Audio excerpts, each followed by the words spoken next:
د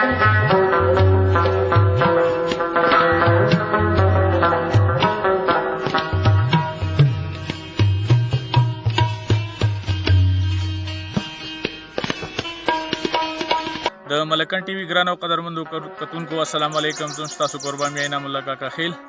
او تاسو ګورئ ملکن ټي وي. کتونکو نن راغلی یو د پاکستان د ټولو نه کومه ښکلې علاقه چې ده چې موږ ورته د دنیا جنت وایو آزاد کشمیر ته، او موږ په آزاد کشمیر کې راغلی یو. د چکار علاقه ده، هر طرف ته ځنګل دی او ډېر زبردست ښکلې علاقې دي. نو دلته موږ راغلی یو. ان شاء الله زه غواړم چې تاسو هم موږ سره دلته کې شریک شئ، دا ښکلې نظارې وګورئ. ډېر مزیدارې نظارې دي، خو دلته کې چونکې ځنګل دی او ډېر پیدل مزل پکې ډېر زیات و. کم از کم موږ 1 غنټه پیدل مزل کړی دی او 1 غنټه فاصله پیدل راغلی یو. نورم ګرځو داسې تاسو ته به ښایو موږ چې څومره دا ښکلې علاقې دي، ښکلې ځایونه دي، دا ټول به تاسو ته ښایو. خو چونکې دلته کې لږه شانتې خطره هم شته دی. په دې ځنګل کې مختلفو ځایونو کې زمري هم شته دی، شرمخان هم شته دی پکې. په دې کې چې کوم دی نو پړانګان مختلف څیزونه حکومت د دې سیزون د دې لپاره پرېښودلي دي چې د ځنګل کومه کټۍ ده ډېره بېدریغه هغه شروع ده. نو د دې د ختمولو لپاره محکمه وایلډ لایف چې کوم دا د ځنګلاتو محکمې په شراکت سره هغوی مختلفو ځایونو کې دا ځناور پرېښودلي دي. نو موږ کوشش کوو د دې مقامي ملګري هم را سره شته دی، خو موږ کوشش کوو چې موږ داسې طریقې باندې لاړ شو، په داسې لارو لاړ شو چې لکه موږ ته څه نقصان هم ونه رسېږي او تاسو ته موږ ښه ځایونه هم وښایو. نو زموږ سره اوسېږئ.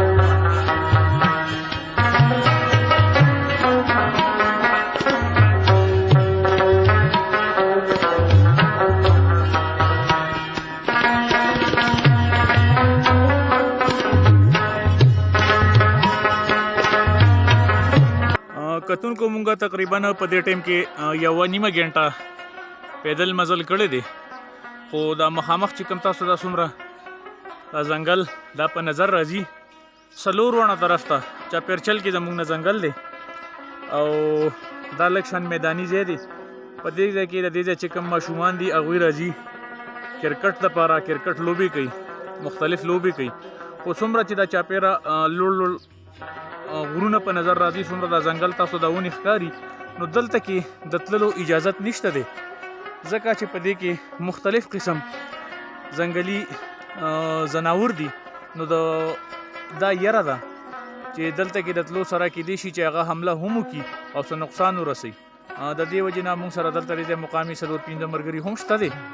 نو د هغوی په ملګرتیا سره او د هغوی په رهنمایۍ کې موږ روان یو. هغوی راته کومه لاره چې صفا لار ده، په کومه باندې چې کوم نقصان نشته دی هغه راته ښیي، او د لرې لرې نه چې کوم ځایونه دي نو هغه هم راته ښیي چې یاره دا ځایونه څومره خطرناک دي او یا لکه د انسان تلل هلته کې منې دي. دا کوم ځنګل چې تاسو ته په نظر راځي نو تقریبا زمانه چې ډېر زیات وي نو 300-400 غزه فاصله باندې دی. دلته کې یقینا دا صحیح پخه خبره ده چې زمري هم شته دلته کې، پړانګان هم شته دلته، شرمخان هم شته او نور هر قسم ځنګلي ځناور هم شته دی. نو مونږ دلته کې راغلی یو چې یاره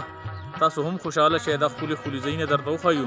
او الله دې وکړي چې مونږ له دې ځای نه صحیح سلامت او روغ جوړ لاړ شو انشاءالله. په دې ټایم کې مونږ سره چې کوم د دې ځای مقامي ملګري دي نو هغه مونږ خبردار کړو، دا وینا یې راته وکړله چې د لاندې نه د کوم زمری دی یا شیر ورته مونږ وایو د هغې اوازونه راځي، نو لږ شانتې محتاط شئ. دا ملګري دلته مونږ سره ولاړ دي. مونږ به دې نه تپوس هم کوو چې لکه دوی ته څنګه اندازه کېږي یا څه وجه ده او که فرض کوي نو دې نه احتیاط په څه طریقه باندې کېږي. د سره به مونږ خبرې هم کوو، ذرا د ده نه مونږ تپوس هم کوو. السلام علیکم.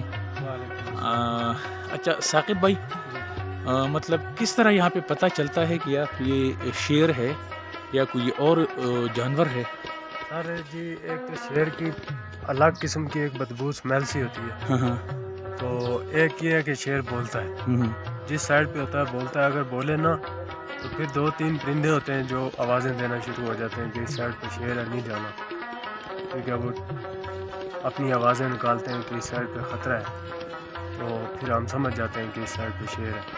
अभी आपको किस तरह पता चला कि मतलब यहाँ पे शेर की ये आवाज़ है, या क्या मतलब महसूस किया आपने, किस तरह? सर जी, शेर के घराने की आवाज़ वो आपको पता ही है, थोड़ी खौफनाक होती है। बस हमें पता है इधर वराता है, किस तरह क्या आवाज़ है उसकी। अभी आ रही है, ये नीचे नाले की तरफ है। ये बहुत कतून को दा मूंग सर दे कम लोकल मरगरे वो साकिब दे नो आगा मूंग सर दी नागा मूंग ته دا وی چیرې دلته کې دا اوازونه راغله مونږ سره اوسې ډېر خپل مزیدار یو سفر دی دا نو ان شاء الله زه غواړم چې دا زه تاسو سره شریک کم دا وګوره څومره دا ځنګل چې کم دی نو دا د دې ځناورونو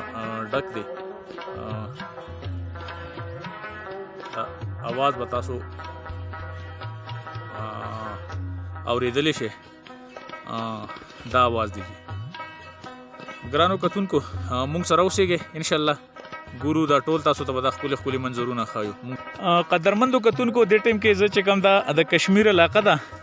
نو د دې دا کورونه دی واړه واړه دوی چې کوم د ډوډۍ پخولو دپاره تنورونه جوړ کړي دي هغه یو ډېر عجیبه ښکلی شانته سیسټم یې جوړ کړی دی نو زه غواړم چې دا هم تاسو ته وښیم دا وګورئ جي دا تنور دی خو د دې ایره ایستلو دپاره دا ځای جوړ کړی دی او ټوټلي دا ورکوټه شانتې دومره تنور یې جوړ کړی دی په شمار په دې کې بس یو 4-5 روټۍ پخېږي ورکوټه شان تنور یې جوړ کړی جي دا وګورئ جي دا وګورئ کتونکو مونږه یو ځلې بیا د ځنګل کې روان یو دا پیدل لارې دي مونږ نه مخکې دغه ملګري روان دي نو مونږ به تاسو سره دا نظارې شریکو چې تاسو هم دا وګورئ دا ښکلې نظارې دي ډېر ښکلې مزیدارې نظارې دي کتونکو د دې ملګري سره چې زمونږ کومې خبرې اترې وشوې نو دا ملګري د مونږ ته وویل چې لکه کله هم خطره وي نو دوه قسمه مرغۍ چې کوم دي دا مخې له راځي یو دا دی چې مونږ ورته کارغه وایو کاغه نو دا بالکل پتا به حملې کوي خو مخکې به تا نه پرېږدي ځکه چې خطره ده پوهه کوي ته دویم مونږ چې ورته کویل ورته اردو کې وایو نو کویل چې کوم دی دا بار بار په هغه ځای کې چیغې وي او ستا مخې ته به راځي او اوازونه به کوي او مخکې به تا نه پرېږدي ته مخکې ځې نو ستا مخې ته به راځي او تا به نه پرېږدي او دا تا پوهیږي په دې خبره باندې چې یاره مخکې خطره ده لکه هر قسم ځناور کیدی شي بل څه خطره کیدی شي مار کیدی شي څه بله افت کیدی شي نو په دې وجه باندې د دې ځای چې کوم مقامي خلک دي ټول د دې غرونو خلک دي کوم چې دلته کې اوسېږي د دې څیزونو هغوی مشاهده کړي هغوی ته د دې پته لګي نو دوی وایي چې کله مونږ ځو داسې خطره یي مخکې نو دا کارغه او دا کم کویل چې کم دی غټه تورانکه چې ورته مونږ ویلی شو تورانکه غټه تورانکه نو دا مخکې انسان نه پرېږدي دی راځي پتا به حملې کوي او چغې وهي او مخکې دی نه پرېږدي نو ډېرې ښکلې نظارې دي ډېر زبردست ځایونه دي ډېر ښکلي ځایونه دي تاسو کتی شئ هر طرف ته ځنګل دی لوړې لوړې ونې دي دنګ دنګ غرونه دي د الله تعالی ډېر ښکلې د قدرت نظارې دي تاسو کتلی شئ ډېر مزیدار ځایونه دي خو افسوس چې مونږ خلکو دا ځنګل هم پرې نه ښودلې او دلته ما ډېر ځایونه داسې وکتلو چې غټې غټې ونې دي هغه پرې شوي دي او د هغې نه بیا دوی سلیپر جوړ کړي دي او ښکته یې غورځوي نو ما چې کوم دی ملګري نه معلومات وکړل تپوس مې وکړو نو هغه ما ته وویل چې یاره دلته کې مونږ مقامي خلک د ځان له پرې کوو د دې نه آبادیانې کوو د دې نه دیوالونه جوړو او په ګڼ تعداد کې کم چې ټیکداران دي هغوی راځي او د سرکاري اهلکارو په مدد سره دا ونې په غلا باندې کټ کوي او خرڅوي یې بیا په مارکیټ کې نو دا زموږ دپاره ډېره د افسوس خبره ده الله تعالی دې زموږ په ملک باندې او زموږ په حالاتو باندې رحم وکړي او الله دې دا ځنګلونه آباد وساتي تاسو لیدی شئ چې اوس مونږ د کوم ځای ته راغلي یو نو دا ځای لږ شانتې پرامن ځای دی او دلته کې مختلف لکه د خوږ شکم علاقې خلک دي هغوی هم راځي بېشکه ځنګل دی خو په دې کې کشه شانتې دا روډ هم شته دی نو په دې وجه باندې زمونږ دا ملګري چې کوم دوی وي چې دلته کې لکه هېڅ قسم څه نه د دغه خطره شته دی مونږ خو ډېر وګرځېدو هم کتله خو یاره صرف اوازونه هم واورېدله باقي راته څه په نظر رانغلله ما خو یاره کیدی شي چېرته کیسه راشي زمرې راشي زه به تاسو ته وښیم خو هېڅ هم په نظر رانغلله نو مونږ سره اوسېږئ ان شاء الله دا خپل کم ځایونه دي نو دا ټولې نظارې به تاسو ته زه ښیم. ګرانو کتونکو زه ډېر په افسوس سره ویم چې لکه دا تاسو لیدلی شئ چې څومره غټه د نختر ونه ده او دا ډېره په بې دردۍ سره پرې کړې شوې ده. د هغې وجه دا ده چې دا خلک د ذاتي استعمال دپاره په ځنګلو کې دا ونې وهي او زه تاسو ته زما کیمرامین بوس وښوي چې همدا وجه ده دا خلک څه کوي په دې ځای باندې د دې نه نری دړې وکړي نری دغه کې پرې کړي دا تاسو لیدلی شئ دا خواته دا دړې کړي د دې نه او دا دوی بیا د سوځولو دپاره استعمالوي. نو زما په خیال سره که مونږ د دې نختر د دې ونې پیمایش وکړو نو کم از کم د دې چې کوم پیمایش دی یاره د 40 فوټه نه اوږده دا ونه دلته کې پرته ده او ښه په بې دردۍ سره دا پرېکړه شوې ده او د دې نه د خشاک دپاره دا دړې شوي دي او دا استعمالیږي. دا تاسو وګورئ دومره غټې ونې دا پرې کولی کېږي. دا د ونې ډډ دی دا دومره غټه ونه چې کوم دا کم از کم 15 فوټه به د دې ګولایي وي ټولې په بې دردۍ سره کټ کېږي. ګرانو کتونکو څنګه چې تاسو ګورئ چې هر طرف ته ډېر زیات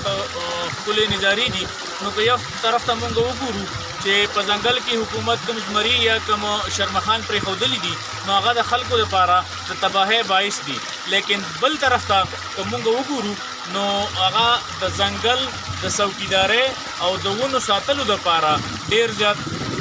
یو بهترین کار دی ځکه چې څو پورې دا ځناور په ځنګل کې وي نو خلک د یارې د ځنګل ونې نه پرې کوي. د دې سره مالا خپل پروګرام قربان مې انعام الله تعالی راکړي اجازت د لوی الله په امان.